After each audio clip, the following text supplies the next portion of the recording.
বিএনপিও যা ওই আওয়ামী লীগও তা। দেশে আপনার দাঁড়িপাল্লা আসলে কেন একটু শান্তি হবে।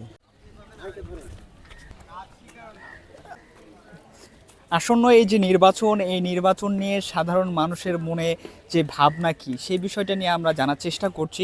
আমরা একটু জানতে চাই যে এই যে আসন্ন যে নির্বাচন, এই নির্বাচন নিয়ে আপনার ভাবনাটা কি?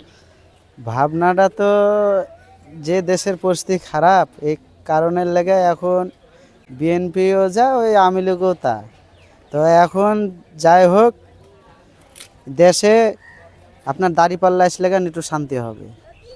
আপনি একজন রাজশাহীর মানুষ হিসাবে যে প্রার্থীরা রয়েছে দাঁড়িয়েছে তাদের কাছে আপনার চাওয়া পাওয়া কি, কি চান তাদের কাছে? ভালো একটা দেশ চাই। এখানে ভালো প্রতিষ্ঠান হবে, সবাই যেন গরিব দুঃখীরা করে খেতে পারে, আর এবং সবাই যেন শান্তিতে থাকে দেশটা, আর সবাই যেন কর্ম করে খেতে পারে। এখন হচ্ছে এই যে নির্বাচনী যে পরিবেশ, এই পরিবেশটা কেমন দেখছেন? এই নির্বাচনের পরিবেশটা খুবই খারাপ। কেন? কেন, এখানে গন্ডগোল ঝামেলা বেশি হয়েছে, আর জিনিসপাতিরও দাম বাড়ছে।